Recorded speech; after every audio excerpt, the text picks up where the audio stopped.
शिव ही सुंदर है, जागो उठ कर देखो, जीवन जो उजागर है। सत्यम शिवम सुंदरम, हो सत्यम शिवम सुंदरम, हो सत्यम शिवम सुंदरम।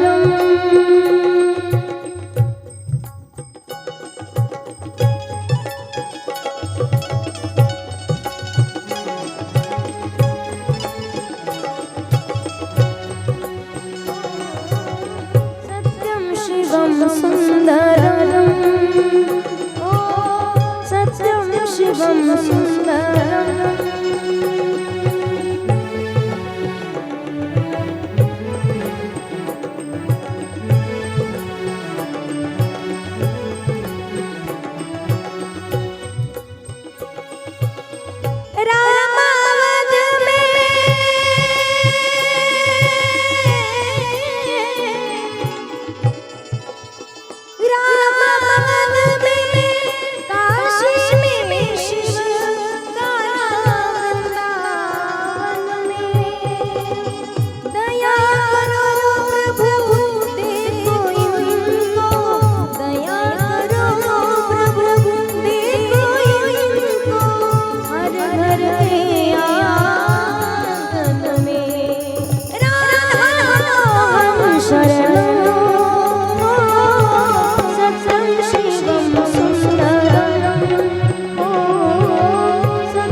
ईश्वर सत्य है, सत्य ही शिव है, शिव ही सुंदर है। सत्यम शिवम सुंदरम, ओ सत्यम शिवम सुंदरम, ओ सत्यम शिवम सुंदरम। रामावत में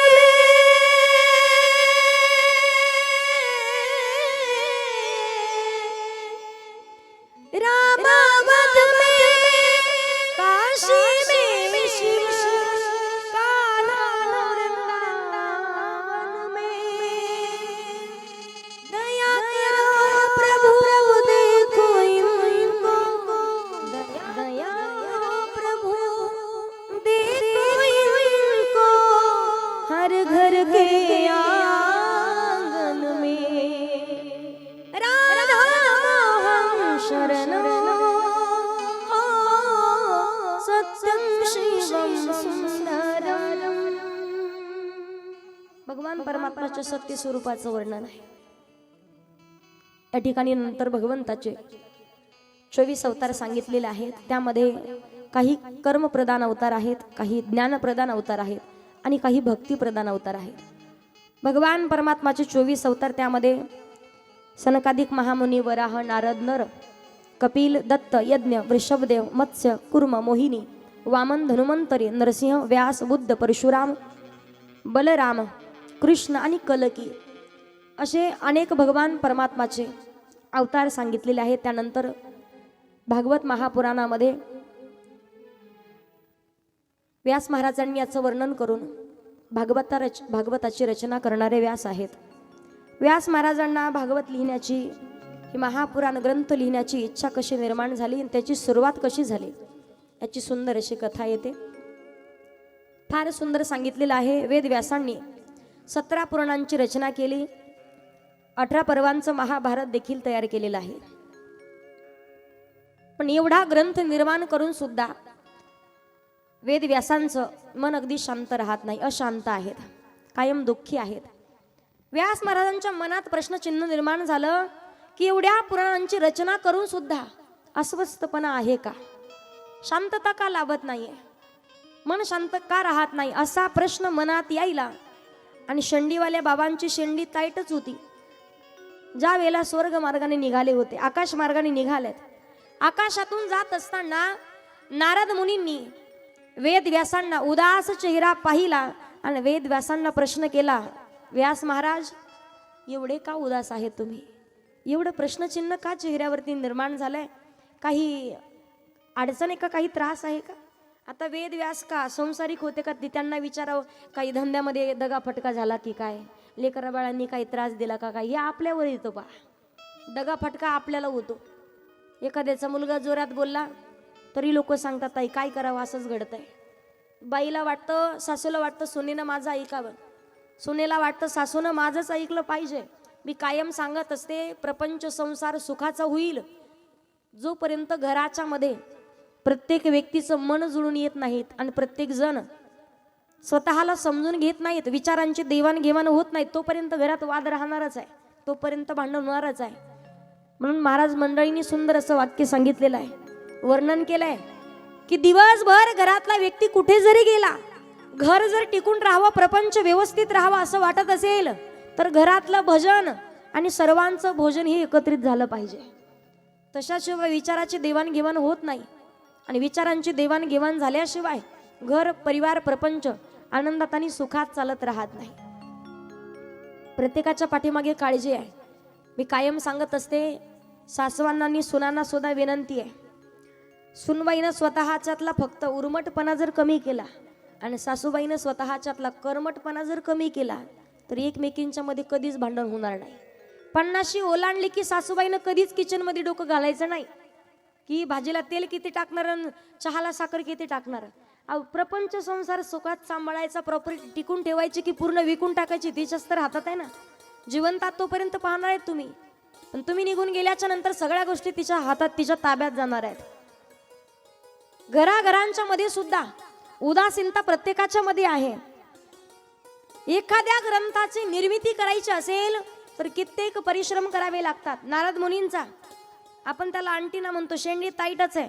शेंडीचं काम, अंटिण्याचं काम काय होतं?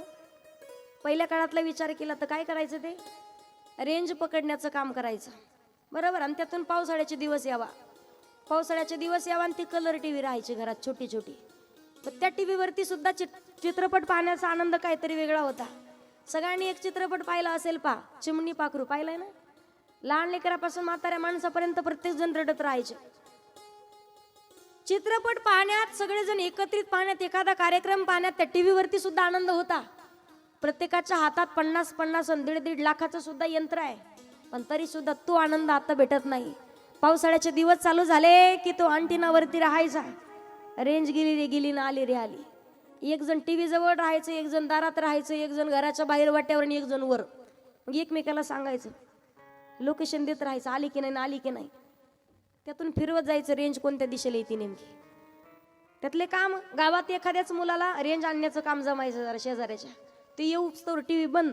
आणि त्यातून चांगली जरी एखादा सिरियल जर चालू असेल, काही चालू असेल तर सगळे तुळतुळ, हे कधी येतंय, हे कधी येतंय, अशी भानगड राहायची. पहा, ती तरी घरामध्ये एखाद्या टीव्हीचं रेंज पकडण्यासाठी तो अंटिना काम करायचा. पण नारद मुनींची शेंडी कायम टाईट आहे का? पूर्ण सृष्टीचं, सगळ्या काही गोष्टीची रेंज ही नारद मुनींना प्रत्येक गोष्टीची माहिती राहायची आणि प्रत्येक गोष्टीची खबर घेण्यासाठी तो अंटिना टाईट राहायचा, ती शेंडी राहायची. ज्या वेळेला विचारतात, नारद मुनी विचारतात की व्यास महाराज असे उदास का आहेत?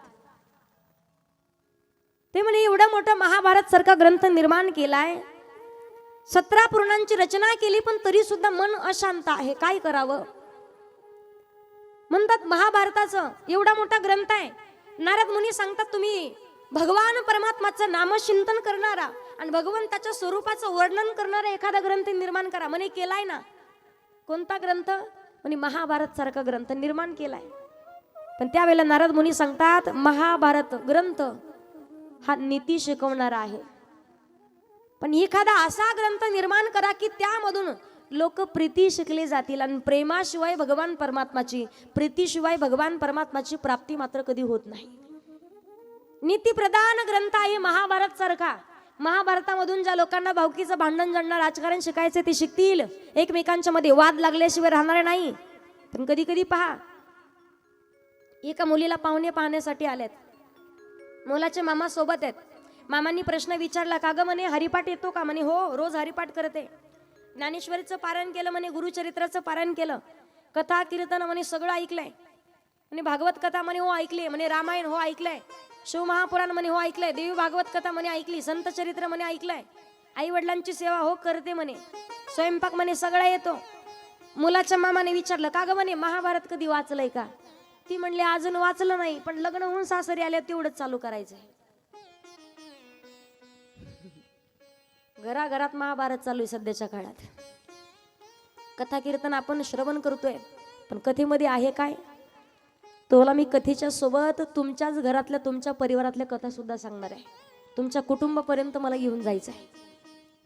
कारण कुटुंबातल्या कथा आहे, कधी कोणाच्या मनावरती परिणाम होईल आणि कधी कोणाचा वाद मिटला जाईल सांगता येत नाही. फक्त अंतःकरणातला भाव तेवढा शुद्ध असला पाहिजे. नारद मुनी सांगतात, महाभारत सारखा ग्रंथ तुम्ही निर्माण केलाय, नीती प्रधान ग्रंथ आहे, पण प्रीती प्रधान ग्रंथ, प्रीती प्रेम ज्या ग्रंथामध्ये आहे असा ग्रंथ निर्माण करावा लागेल. असा ग्रंथ निर्माण करावा लागेल म्हटल्याच्या नंतर ज्या वेळेला व्यास महाराज सांगतात, नारद मुनींना समजावून सांगतात की माझी वाटचाल आता वृद्धापकाळाकडे चालू झाली म्हणे. वृद्धापकाळाकडे वाटचाल चालू झाली असताना मी एखादा ग्रंथ कसा निर्माण करू शकणार आहे? नारद मुनी समजावून सांगतात, कथा त्रिवेणी संगम देव भक्तानी नाम, ज्यामध्ये देवाचं, साधू संताचं आणि भगवंताच्या नामाचं चिंतन केलं जातं ना. तू का म्हणे वृद्ध होती तरणे रे. भगवान परमात्माचं नामचिंतन कानावरती पडलं तर जे वृद्ध माणसं आहेत त्यांना सुद्धा तारुण्य प्राप्त होते. कधी कधी पहा तुम्ही, रोज तुम्ही आता काल पावले खेळात पहा, 60, 70, 80 वर्षाचे महिला मंडळ सुद्धा सांगतात, ताई कधीच नाचले नव्हते हो. गुडघ्याचा त्रास आहे, कुणाला कमरेचा त्रास आहे, कुणाला मणक्याचा त्रास आहे, पण सगळ्या काही गोष्टी विसरून प्रत्येक जण इथे उड्या मारल्याशिवाय राहत नाही. मी कायम सांगत असते, इथं बसल्याच्या नंतर तुमचे पाय दुखणार नाही. आषाढी वारीला जाताना तुम्ही चालत, जे कधीच गेले नाही त्यांनी चालत जाऊन पहा. ज्यांना 1 किलोमीटर चालणं होत नाही ते 1 महिनाभर चालतात आषाढी वारीमध्ये पांडुरंगाचं दर्शन घेण्याकरिता. पण कधीच कोणाचे पाय दुखत नाही, कोणाचे हात दुखत नाही, कोणाला काहीच होत नाही. 70 वर्षाच्या म्हाताऱ्या सुद्धा आनंदात चालतात पहा. सांगतात, ताई एकदा का सकाळची आंघोळ झाली तर सगळं आशीन भाग हलका होतो म्हणून परत नव्यानं पंढरपुरामध्ये जाऊन पांडुरंगाचं दर्शन घेण्याची आशा अंतकरणात राहते ना. त्यामुळे तेवढ्याच उभाडीनं निघतो. वर्णन फार सुंदर केलंय पहा. 60 साल के बूढ़े देखो हो गए आज जवान, हो गए आज जवान, नाच कूदे धूम मचावे, अरे मीठे बोलो बड़े नंद जी के, नंद जी के, नंद जी के आंगन में बज रही आज बधाई, नंद जी के आंगन में बज रही आज बधाई.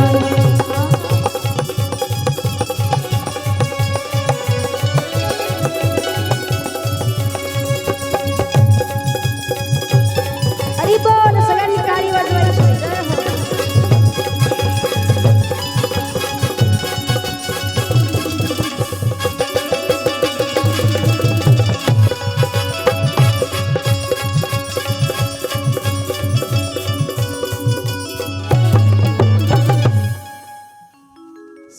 साल के बूढ़े देखो. उद्यापासून उत्सव चालू होणार आहे. एकदा का भगवान परमात्मा जन्म झाल्याच्या नंतर प्रत्येक जण स्वतःचं वय विसरून नाचतो. 60 साल के बूढ़े देखो हो गए आज जवान, हो गए आज जवान. नारद मुनी व्यास महाराजांना समजावून सांगतात, भगवंताच्या नामचिंतनाची ताकद आहे. तुका म्हणे वृद्ध होती तरणे रे. काळजी करू नका, तुमच्यामध्ये आपोआप चेतना निर्माण होईल आणि चेतना निर्माण होऊन तुम्ही भगवान परमात्माचं नामचिंतन कराल. काळजी करू नका. एखादा महापुराण ग्रंथ सुद्धा निर्माण करण्यामध्ये तुम्हाला मदत होईल. काळजी करू नका.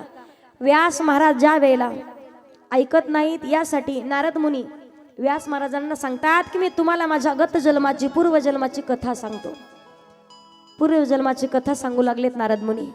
सांगतात, व्यास महाराज, पहिल्या काळामध्ये, पहिल्या जन्मामध्ये मी एका दासीचा पुत्र होतो. माझं नाव रामदास. दासीचा पुत्र असताना माझी माता रात्रंदिवस लोकांची धुनी भांडी करायची, रोजानं काम करायची. वडील मी लहान असतानाच आमचे वडील आम्हाला सोडून निघून गेलेत. माझी आई दिवसभर कष्ट करायची, पण माझ्यासाठी कित्येक कष्ट करून रोज संध्याकाळच्या वेळेला आनंदानं आम्ही एकत्रित राहायचो. निस्वार्थ मनानं माझ्यावरती प्रेम करणारी या जगामध्ये, या विश्वात फक्त माझी माताच होती. नारद मुनी सांगतात, पण काही कालांतराच्या नंतर एक दिवस चातुर्मासासाठी काही साधू महात्मा आमच्या गावात आले. आणि चातुर्मासासाठी साधू महात्मा गावात आल्याच्या नंतर ज्या वेळेला पाहिलं, गावातल्या लोकांनी विचार केला की या साधू संतांची सेवा घडली पाहिजे. या साधू संतांची सेवा करण्यासाठी गावामध्ये ज्या माणसाच्या, ज्या व्यक्तीच्या पाठीमागे व्याप नाही, अशी एखादी जोडी कुणीतरी, असंच एखादा व्यक्ती कुणीतरी या साधूंचं भोजन अन्नदान करण्यासाठी, स्वयंपाक करून देण्यासाठी कुणीतरी निवडू. म्हणून दासीचा पुत्र रामदास आणि दासीला निवडलं. मग तुम्ही यांचं रक्षण करायचंय, तुम्हीच 4 महिने यांची काळजी घ्यायची, यांची सेवा करायची. माझी आई रोज सकाळी त्यांना भोजन तयार करून द्यायची, भांडी घासायची, त्यांचे कपडे धुवून द्यायचे. मी साधू महात्म्यांना पूजनामध्ये लागणारी जे फुलं आहेत ना, ती फुलं आणून देण्याचं काम करायचं. काही कालांतराच्या नंतर एक दिवस एवढा साधू महात्म्यांचा सत्संग लाभलेला होता. रोज संध्याकाळच्या वेळेला ते साधू महात्मा कीर्तन करायचे, भगवान परमात्माचं नामचिंतन करायचे. मी स्वतःला त्यांच्यामध्ये लीन करून घेतलं होतं. पाहता पाहता 4 महिने कसे उलटून गेले लक्षात आलं नाही. 4 महिने पूर्ण झाले. साधू महात्मा सांगतात, बेटा आता येऊ का, आम्ही दुसऱ्या ठिकाणी जायचंय, भगवंताचं नामचिंतन अखंड मुखामध्ये आहे. त्यावेळेला मला नाही राहावलं. 7 दिवस जरी एखाद्या गावात जर आमची संगती लाभली ना, जाण्याच्या वेळेला आम्हाला त्या गावातून बाहेर पाऊल टाकावं असं वाटत नाही. साहजिक आहे, 4 महिने जे साधू महात्म्याचा सत्संग घडलेला आहे, अशा साधू महात्म्यांना सोडून कुठेतरी निघून जायचंय. नारद मुनी दासीचा पुत्र असताना विनंती करतात, महाराज भगवंताच्या भजनाची एवढी गोडी लागली आहे, तुम्ही गेल्याच्या नंतर मी जीवन जगायचं कसं? मला येऊ दे ना तुमच्या सोबत, मी तुमच्या सोबत येऊ का? मला येऊ द्या, माझं मन नाही राहणार, मला तुमच्या सोबत येऊ द्या बाबा. साधू महात्म्यांना जसं त्या मुलानं हट्ट केलेला पाहिला, तर त्याच दासीनं साधू महात्म्याच्या समोर हात जोडले. महात्मा, एकुलता एक मुलगा आहे माझा, तुमची सेवा करण्यामध्ये मदत करत होता, पण याच रामदासाकडे पाहून त्याचे वडील लहान असतानाच त्याला सोडून निघून गेलेत. याच्याकडे पाहून जीवन जगत आली आहे. मी सकाळी उठल्यापासून संध्याकाळपर्यंत मी झगडत राहते, मी कष्ट करत राहते ना, फक्त माझ्या एकुलता एक माझ्या या रामदासासाठी. तुम्ही जर याच पुत्राला घेऊन गेले तर मी आयुष्य काढायचं कसं?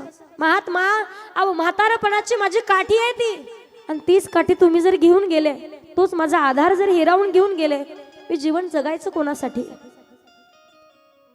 रामदासाच्या त्या आईचं बोलणं ऐकलं.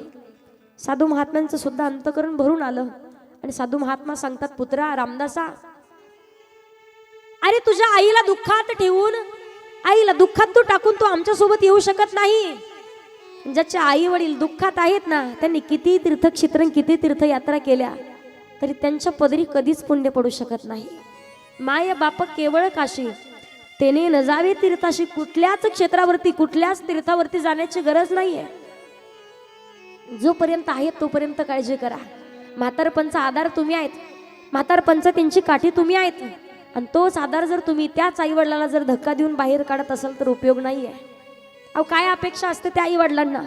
फक्त आनंदानं अर्धी भाकर खाण्यासाठी भेटावी, आणि आनंदानं आमच्या मुलानं 2 शब्द फक्त आमच्या सोबत बोलावेत. सगळ्यात मोठी प्रॉपर्टी त्या आईची जर कोणती असेल ना, सगळ्यात मोठी प्रॉपर्टी तर तिचा मुलगा आहे. किती मोठी नोकरी तुमच्या हाती लागू द्या, 1.5 लाख रुपये तुम्हाला पगार आहे, आणि पहिला पगार घेऊन तुम्ही तुमच्या आईच्या जवळ जा, त्या आईला तुमच्या पगाराची अपेक्षा नसते हो. तो पगार जर पहिलाच तुमच्या आईच्या हातात दिला ना, एवढे आनंद अश्रू डोळ्यातून येतील, आणि भरभरून आशीर्वाद देईल की जगामध्ये देव सुद्धा तेवढे आशीर्वाद देऊ शकत नाही आपल्याला. आईला दुःखात ठेवून, संकटात ठेवून जाऊ शकत नाही. जोपर्यंत जिवंत आहेत तोपर्यंत अन्न अन्न करून मरावं लागतो आणि गेल्याच्या नंतर पुण्यस्मरणाला मग 1.5-2 लाख रुपये खर्च करतात. पुण्यस्मरण कशाला 10-10 हजार लोक जमा करताय? काहीच गरज नाहीये. जोपर्यंत आई वडील जिवंत आहेत तोपर्यंत सेवा करा त्यांची, तोपर्यंत आनंदाने त्यांचा सांभाळ करा आणि शेवटच्या श्वासापर्यंत फक्त त्यांच्या सोबत राहून आनंदानं अर्धी भाकरी त्यांना पोटभर खाऊ घाला. सुखाने आनंदाने देह सोडतील आणि कधीच पितृदोष तुम्हाला लागणारच नाहीये. निघून गेल्याच्या नंतर 1.5-2 लाख आणि 10-10 लाख रुपये खर्च करून 50-50 हजार लोक जमा करून उपयोग नाहीये. आहे तोपर्यंत सेवा. आणि सांगतात साधू महात्मा त्यात रामदासाला समजावून सांगतात, रामदासा अरे ज्याला परमार्थ सुखाचा करायचा आहे ना त्यांना अगोदर प्रपंच सुखाचा करावा लागतो. 2-4 लेकरं आहेत तर नंतर सांगावं आता संसाराचा त्याग करून मी हिमालयात चाललोय, ही शोभा देत नाहीये. अगोदर निर्णय घ्यावा लागतो. ज्याला देशावरती प्रेम करायचं आहे, ज्याला जनतेवरती प्रेम करायचं आहे, ज्याला या मातीवरती प्रेम करायचं ना त्यांना अगोदर स्वतःच्या रक्तावरती प्रेम करायला शिकलं पाहिजे. जो कधीच स्वतःच्या रक्तावरती प्रेम करू शकत नाही तो या देशावरती सुद्धा कधीच प्रेम करू शकत नाही. नितांत स्वतःच्या रक्तावरती स्वतःच्या आई वडिलांच्या वरती नितांत प्रेम केलं पाहिजे. आणि सांगू तुम्हाला, ज्या व्यक्तीचे हात ज्या आई वडिलांची सेवा करतात ना, ज्या हाताने तुम्ही त्या आई वडिलांची सेवा केली ना, आयुष्यभर कधीच तुम्हाला भिकाऱ्यासारखं कोणाच्या समोरच तुम्हाला हात पसरण्याची वेळ नाही येणार. जो तुमचे हात तुमच्या आई वडिलांची सेवा केली जाते, फक्त तेवढ्या अंतःकरणातून सेवा करता आली पाहिजे.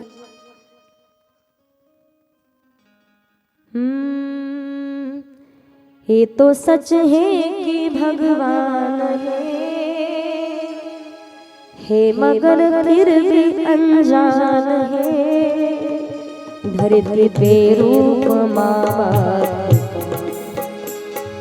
विधाता की पहचान है.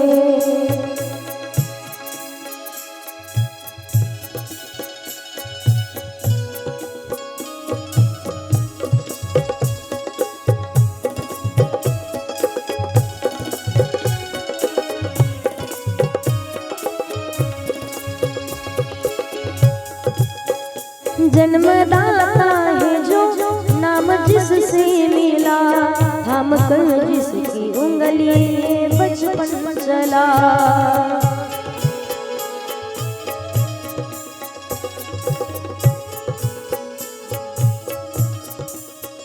कांधे पर बैठ के जिसके देखा जहां, ज्ञान जिससे मिला क्या बुरा क्या भला. इतने उपकार है क्या कहे, ये बताना आसान है. धरती पे रूप माँ बाप का उस विधाता के पहचान है.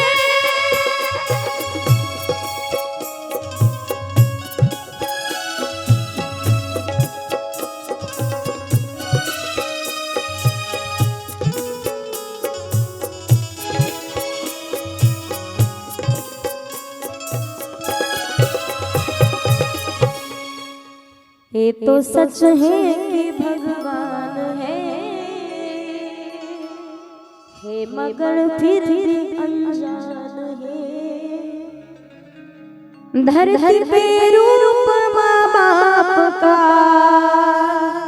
उस विधाता के पहचान है.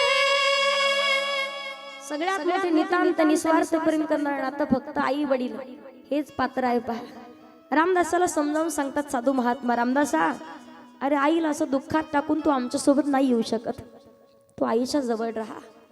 नित्वांत आयुष्यभर म्हातारपणी तू आईचा आधार आहेस, तू आईची काठी आहेस. तोच आधार जर हरवला तर त्या आईनं जगायचं कसं? जोपर्यंत किंमत कळते माणसाला, पहा जिवंत आहे तोपर्यंत किंमत करायला शिका. निघून गेल्याच्या नंतर हंबारडा फोडून रडल्याशिवाय दुसरा आपल्याकडे काहीच पर्याय उरत नाही. एखाद्या मुलीला विचार, एखाद्या बाईला विचारा, ताई माहेरात दरवर्षी जाता का तुम्ही? माहेर जिवंत आहे, माहेर हक्काचं आहे. कुठपर्यंत? जोपर्यंत त्या दारात म्हातारे आई वडील बसले तोपर्यंत. ज्या दिवशी तुमच्या दारातील तुमच्या माहेरातील आई वडील निघून जातील ना, त्या बाईला हक्कानं अधिकारानं चप्पल सोडण्यासाठी उंबरठा नाही राहत. त्या उंबरठ्यावरती तिचा अधिकार नाहीये. जेवढं ती प्रेमानं, जेवढं दुःख स्वतःच्या आईला आणि स्वतःच्या वडिलाला सांगू शकते, तेवढं दुःख स्वतःच्या भावापर्यंत नाही मांडू शकत. जगात लाखामध्ये 100मध्ये एखादा भाऊ असा आहे की स्वतःच्या बहिणीला तर हाताच्या पोडासारखा सांभाळतो, एखादाच भाऊ आहे. नाही तर प्रॉपर्टीसाठी कित्येक पाहतोय आपण. सगळ्याच बहिणी अशा आहेत असंही नाही. निस्वार्थ नितांत प्रेम करणारं नातं फक्त आई वडील. कधीच एखादी मुलगी जर माहेरात गेली ना, रिकामी पिशवी नाही येऊ देतो. अहो देण्याच्या वस्तू नसतात पण तरी सुद्धा देते. कांदे लसूण देण्याच्या वस्तू आहेत का? पण काहीच जर देण्यासाठी नसेल ना, तर ती आई कांदे आणि लसूण सुद्धा ते पिशवीत घालून देते लेकीला. जाऊ दे तेवढे 4 दिवस तुझा संसार, तुझा प्रपंच सुखाचा होईल. वेडी माया असते, भोळी असते. मुलीचं सुद्धा मन नाही राहावत. माहेरात एकदा गेली ना, श्रीमंत घरी जरी दिलेली असेल ना ती मुलगी, माहेरात आल्याच्या नंतर एकदा का तिला घेण्यासाठी कोणीतरी सासरवरून आलं ना, 4-4 वेळेला मातीच्याच भिंती आहेत, पत्र्याचं घर आहे, पण त्याच घरामध्ये त्याच भिंती फिरून जाते त्या घरातून. काहीतरी हरवल्यासारखं तिला वाटतं, काहीतरी विसरलंय माझं. पण तिच्या लक्षात राहत नाही की भोळ्या बाबडं मन त्याच मातीच्या 4 भिंतीमध्येच मन अडकलंय. तिथेच काहीतरी हरवलंय, तिथेच काहीतरी जीव अटकलाय. रामदासाला समजावून सांगितलं, आईला असं दुःखात टाकून तू येऊ शकत नाही. रामदासाला वाईट वाटलं, दुःख वाटतंय. आईचा सांभाळ करण्यासाठी रामदास राहतोय. साधू महात्मा निघून गेलेत. पण एक दिवस संध्याकाळची वेळ आहे, सायंकाळचा दिवस झालाय. सायंकाळची वेळ असताना तीच माता गाईचं दूध काढण्यासाठी गेलेली होती, धार काढण्यासाठी. गाईचं दूध काढण्यासाठी गेली, अंधार होता. त्या गोठ्यामध्ये जिथे गेली ना, तिथे एक नाग आलेला होता आणि त्याच नागाच्या फण्यावरती त्या आईचा पाय पडला. जसा पाय पडला तसाच दंश त्या नागानं त्या आईच्या पायाला केला. जागेवरती मृत्युमुखी पडली आहे. पूर्ण शरीर काळं निळं झालेलं आहे. रामदासानं त्या आईला पाहिलं आणि मृत्युमुखी पडलेल्या मातेला पाहून हंबरडा फोडून रामदास रडू लागले की आई गेली मला सोडून तू. साधू महात्म्याच्या सोबत चाललो होतो ग, पण म्हातारपणी तुझा सांभाळ करण्यासाठी, तुझी काळजी घेण्यासाठी, तुझा आधार म्हणून तूच तर म्हटलीस ना, माझा आधार म्हणून तू थांब. पण आई तूच मला तुझ्या अगोदर हे दुःख तू मला माझ्या वाट्याला का दिलंय? मला सोडून गेलीस आई. वाईट तर वाटलं होतं पहा. आई निघून गेल्याच्या नंतर खरोखर दुःख त्या मुलीला आणि त्या मुलाला सुद्धा होत असतं. रामदासाच्या जीवनात दुःख आहे. एकीकडून दुःखही होतं, एका डोळ्यातून आनंदाश्रू येत आहेत आणि एका डोळ्यातून दुःखाचे अश्रू येत आहेत. आनंदाश्रू यासाठी येत होते की आई निघून गेलीये. ज्या भगवंताच्या भजनामध्ये, ज्या भगवंताच्या नामचिंतनामध्ये जी माझी माता, जी माझी आई आडवी येत होती ना, ती कायमचं दुःख मिटून गेली. हे फक्त साधू महात्माच ताकदीनं बोलू शकतात. आपल्यासारख्याचा अधिकार नाहीये. साधूचं अंतकरण ज्यांचं ते सांगू शकतात, बरं झालं माता निघून गेली, देवाचं भजन राहिलं होतं, भगवंताचं नामचिंतन राहिलं होतं. रामदासांनी ज्या वेळेला साधू महात्म्याने एक छोटीशी दिलेली विणा होती, ती विणा घेतली आणि ती विणा घेऊन अरण्यामध्ये येऊन नामचिंतन करू लागले. आकाशवाणी झाली. एक दिवस आकाशवाणी झाली. भगवान परमात्मा नजरेच्या समोर आले आणि नजरेच्या समोर येऊन अचानक अदृश्य झालेत. सांगितलं तेच रूप तुमचं वारंवार पाहायचंय. आकाशवाणी झाली. सांगितलं असंच नामचिंतन करा, विण्याचा झंकार करा. पुढच्या जन्मामध्ये ज्या वेळेला ही सृष्टी लय पावेल, नव्यानं सृष्टी निर्मिती होईल, तेव्हा तुम्ही ब्रह्मदेवाचे मानसपुत्र नारद मुनी म्हणून जन्माला याल. तुम्हाला ती विना दिली जाईल आणि ज्या ज्या वेळेला तुम्ही विनेचा झंकार कराल त्या ते वेळेला तुम्हाला माझं दर्शन होत राहील. म्हणून नारद मुनी अखंड नामचिंतन करतायत. बोलिये नारद महाराज की जय, नारद महाराज की जय, गोपाल कृष्ण भगवान की जय.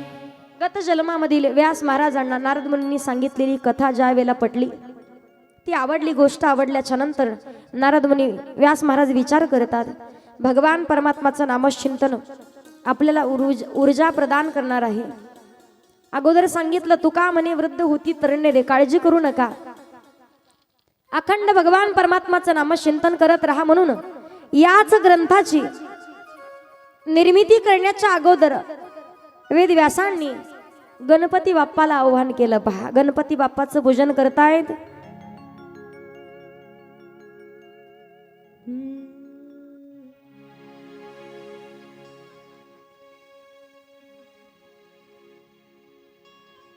देवा श्री गणेश देवा श्री गणेश देवा श्री गणेश देवा श्री गणेश देवा श्री गणेश देवा श्री गणेश देवा श्री गणेश देवा श्री गणेश देवा श्री गणेश देवा श्री गणेश देवा श्री गणेश देवा श्री गणेश देवा श्री गणेश देवा श्री गणेश देवा श्री गणेश देवा श्री गणेश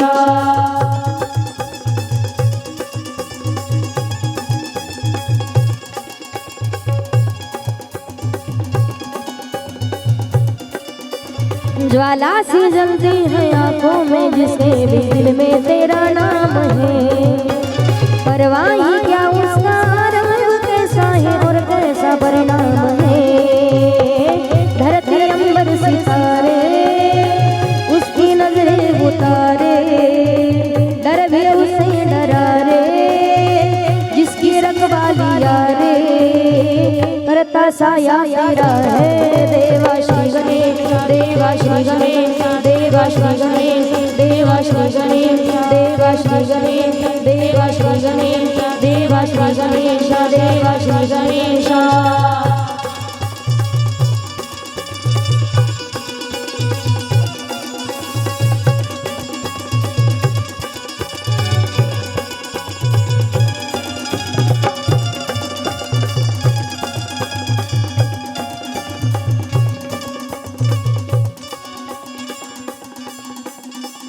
हो तेरी भक्ति तो वरदान है, जो कमाए वो धनवान है। बिन किनारे की कश्ती है वो देवा तुमसे जो अनजान है। यूं तो मुशक सवारी तेरी सब पे है पहरेदारी तेरी। पाप की आंधियां लाख हो कभी ज्योति न हारी तेरी। अपनी तकदीर का वो सिकंदर हुआ रे भूल के ये जहाँ रे जिस किसी ने यहाँ रे साथ पाया तेरा रे। देवा श्री गणेश देवा श्री गणेश देवा श्री गणेश देवा श्री गणेश देवा श्री गणेश देवा श्री गणेश देवा श्री गणेश देवा गणपति बाप्पा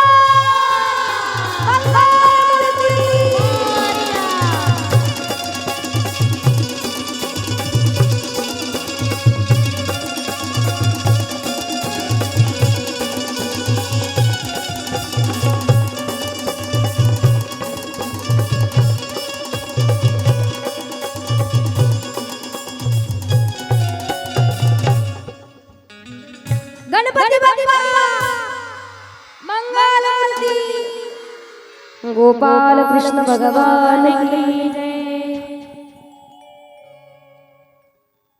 ज्यावेळेला सूत महाराज व्यास महाराज गणपती बाप्पाचं आवाहन करतात, गणपती बाप्पा प्रगट होत आहेत। व्यास महाराज आणि गणपती बाप्पांच्या मध्ये काय संवाद होतो ते आपण पाहू, पण त्या अगोदर सगळ्यांनी 5 मिनिट आपापल्या जागेवरती उठून उभे राहायचे, सगळ्यांनी पावले खेळायचे।